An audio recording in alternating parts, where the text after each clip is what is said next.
the man hoping to mastermind Philly to victory is Bradley Carnell. He joins us now. Bradley, great to see you. Thank you for joining us.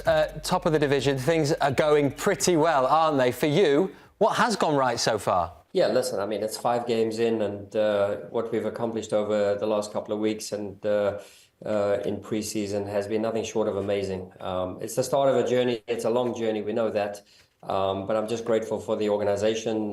You know, there was a direction the club wanted to go in and kind of sharpen the tools again in a couple of phases of play. And you know, that's my DNA and what we brought to the table. And it's, you know, we have a buy-in from the group right now that is committed, hungry, and eager to take the next step, possibly in their careers or possibly, you know, wherever the road may take them. So, yeah, it's been fun.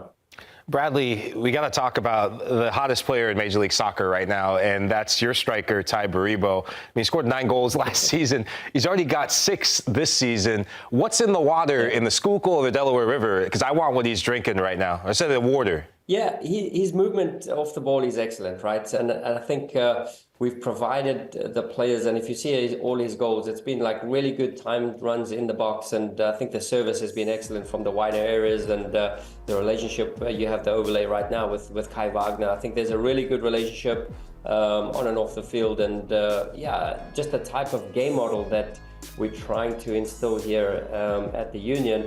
It speaks to the 2-striker system. It speaks to, you know, the Tai Baribos, the Mikauas, the Bruno Damianis. So we've seen some great returns on that. And we've challenged teams in many different ways. You know, we've always been, you know, this type of game model has always been spoken about in terms of, oh, just very direct and very second ball-ish and what have you. But I think we've proven that we can, you know, break down teams another way as well, especially deep-lying teams, as we did with St. Louis. So yeah, I think Ty's picks up great spots between the lines. He can run on the last line, in behind as well. So he has good speed in his movement. But some of the things he doesn't get the credit for is coming back in the game, fighting against the ball, like recoveries, tackles, duels.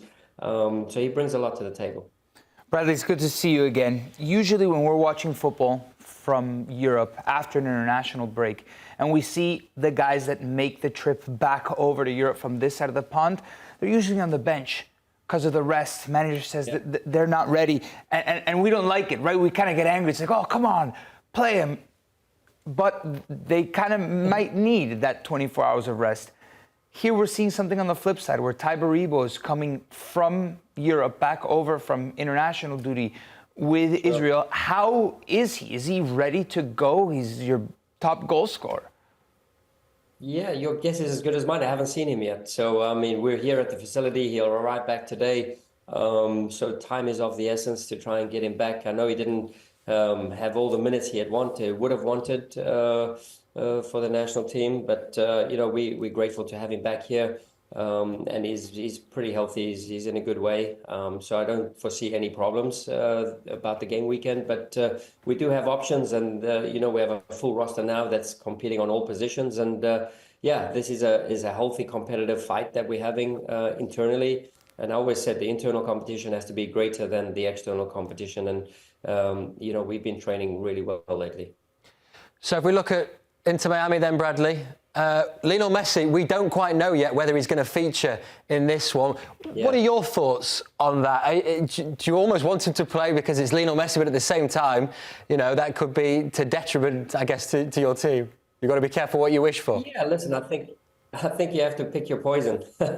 Sometimes, you know, with the ball, against the ball, but I must say, what they've put out this season has been nothing short of phenomenal. I mean, they've always surprised me, and just to keep the spirit and the energy, and I'm talking about Suarez, Busquets, you know, Messi, like just the type of energy, Alba as well down that left-hand side.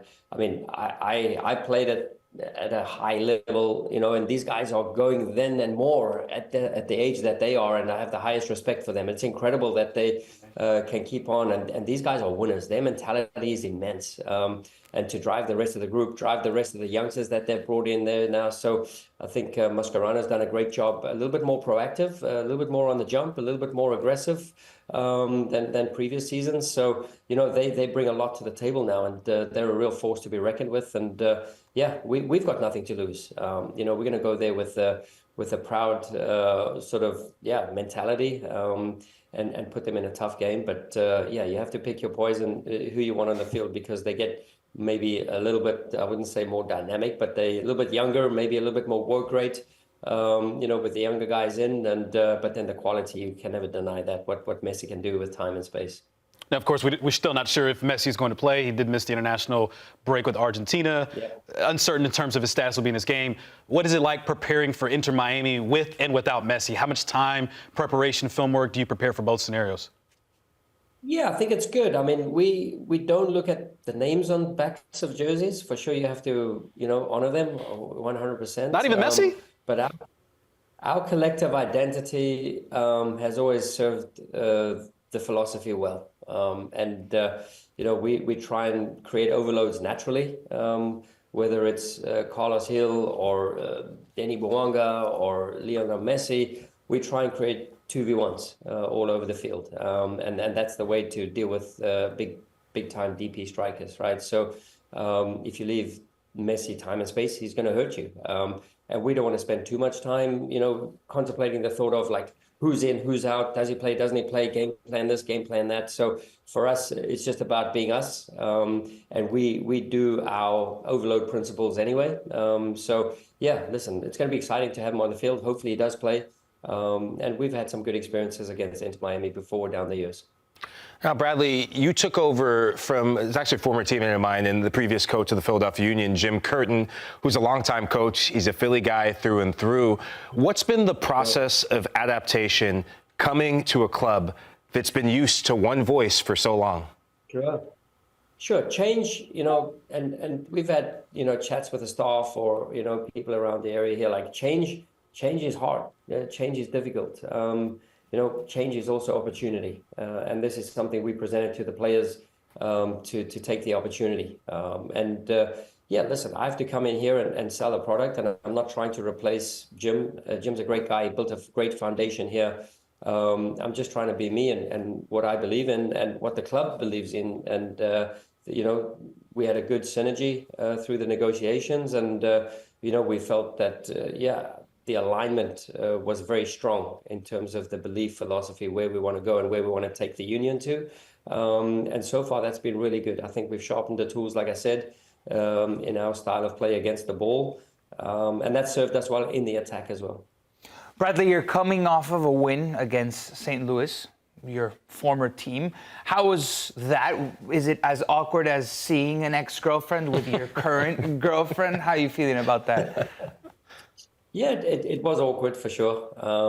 But again, it's been probably 8 months now since last July. So, the world has moved on, time has passed, the wounds have healed. And for me, it's about focusing on what we have right now. And I'm enjoying this job so much that, for me, it was just another game. The contacts are amazing, the relationships, the networks. I have a lot of good friends in St. Louis, and I still reside there actually. I still have a daughter in high school, so we just mitigating sort of this process now with my daughter. So St. Louis is near and dear to me for sure, and there's a lot of good people there. So the club, you're over her, huh? Bradley, just very quickly, of course, we all know that you're South African. I've got to ask you about Bafana going really well in World Cup qualifying, a chance that it might be deducted some points, but not been in the World Cup since 2010. What are your thoughts on that? What would it mean to the country to make it?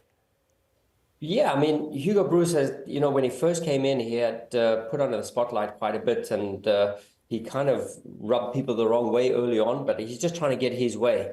And once he showed the team, that it can work, I think they've gone on to be like the second longest streak in unbeaten streak or whatever over this last calendar year or a year and a half or whatever it is. I think it's like 18 games now, and that's second of all time in FIFA right now. So, incredible streak that they've had, 2-0 over Benin away from home, and playing in Africa is tough. playing in Africa is real tough, and I've done it for many years as a player with the national team. So to do what he's done, you have to give you respect, and a lot of the squad comes from like playing in South Africa, and that's great. Just to see that the talent is getting developed, just to see that there is some alignment within the association, because that's always been hit and miss sometimes. So it's great to see that everyone's pulling in the right direction. Great pictures, by the way. I'm about to say, a young Bradley over there was saying, it's probably taking you back, isn't it? Brings back some memories. Wow. Listen, Bradley, we know you're a busy man. Really appreciate your time this morning on Morning Footy. Good luck for the weekend.